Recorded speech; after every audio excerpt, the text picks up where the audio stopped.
चैन से नहीं बैठूंगा, सार्वजनिक पद पर 23 साल पूरे करने पर बोले पीएम मोदी, अभी बहुत कुछ करना बाकी। पहले गुजरात में मुख्यमंत्री और फिर केंद्र में प्रधानमंत्री के रूप में सार्वजनिक पद पर रहते हुए 23 वर्ष पूरे करने के मौके पर प्रधानमंत्री नरेंद्र मोदी ने सोमवार को भारतीयों को आश्वस्त किया कि वे जनसेवा के लिए बिना थके और भी अधिक जोश के साथ अथक परिश्रम करेंगे और तब तक चैन की सांस नहीं लेंगे जब तक कि विकसित भारत का सामूहिक लक्ष्य पूरा नहीं हो जाता। मोदी ने कहा कि पिछले कुछ सालों में बहुत कुछ हासिल किया गया है, लेकिन अभी भी काफी कुछ किया जाना बाकी है। उन्होंने एक्स पर कई पोस्ट किए, कहा सरकार के मुखिया के रूप में 23 वर्ष की अवधि पूरे होने पर मुझे आशीर्वाद और शुभकामनाएं देने वाले सभी लोगों का हार्दिक आभार। 7 अक्टूबर 2001 को मैंने गुजरात के मुख्यमंत्री के रूप में सेवा करने की जिम्मेदारी संभाली थी। ये मेरी पार्टी भाजपा की महानता थी कि उसने मुझ जैसे कार्यकर्ता को राज्य प्रशासन का नेतृत्व करने की जिम्मेदारी सौंपी।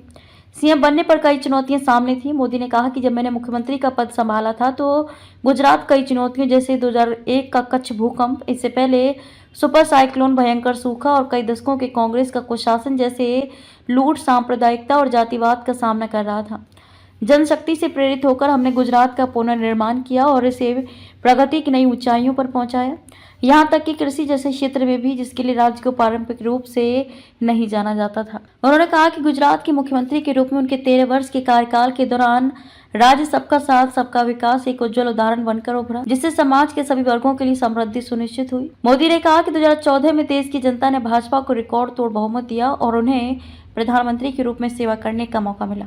25 करोड़ से अधिक लोग गरीबी से बाहर निकले। मोदी ने कहा कि ये एक ऐतिहासिक क्षण था क्योंकि 30 वर्षों में पहली बार किसी पार्टी को पूर्ण बहुमत मिला था। उन्होंने कहा कि पिछले एक दशक में हम अपने देश के समक्ष मौजूद अनेक चुनौतियों का समाधान करने में सफल रहे हैं।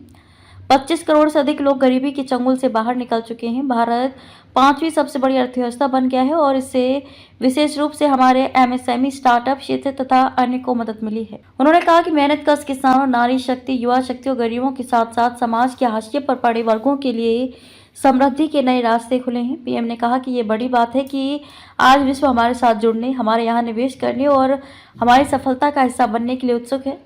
साथ ही भारत वैश्विक चुनौतियों से निपटने के लिए बड़े पैमाने पर काम कर रहा है, चाहे वह जलवायु परिवर्तन हो, स्वास्थ्य सेवा में सुधार हो, सतत विकास लक्ष्य हासिल करना। आपको बता दें कि प्रधानमंत्री मोदी ने 7 अक्टूबर 2001 को पहली बार गुजरात के मुख्यमंत्री के रूप में शपथ ली थी और इस पद पर लगातार 13 साल तक रहे।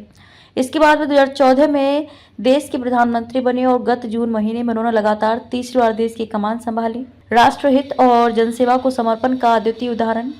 सोमवार को कई नेताओं ने मोदी को बधाई दी। गृह मंत्री शाह ने एक्स पर अपनी पोस्ट में लिखा कि एक व्यक्ति अपना पूरा जीवन राष्ट्रहित और जनसेवा को कैसे समर्पित कर सकता है। ये 23 वर्ष की साधना उस अद्वितीय समर्पण की प्रतीक है। उन्होंने लिखा कि मेरे लिए ये सौभाग्य की बात है कि मैं मोदी जी की इस यात्रा का साक्षी रहा हूँ। मोदी जी ने ये दिखाया कि कैसे गरीब कल्याण, विकास, देश की सुरक्षा व वैश्विक पहचान को मजबूती देने के कार्य समानांतर किए जा सकते हैं। शाह ने कहा, उन्होंने समस्याओं को टुकड़ों में देखने की जगह समग्र समाधान का विजन देश के सामने रखा। बिना रुके, बिना थके, बिना अपनी परवाह किए देश और देशवासियों के लिए समर्पित ऐसे राष्ट्र साधक मोदी जी को सेवा और समर्पण के 23 वर्ष पूर्ण करने पर बधाई देता हूँ। भाजपा के राष्ट्रीय अध्यक्ष जेपी नड्डा, केंद्रीय सड़क परिवहन मंत्री नितिन गडकरी, कृषि मंत्री शिवराज सिंह चौहान, शिक्षा मंत्री धर्मेंद्र प्रधान, राज्यसभा सदस्य अनिल बलूनी ने भी उनके इस काल को अतुलनीय और अनुकरणीय बताया।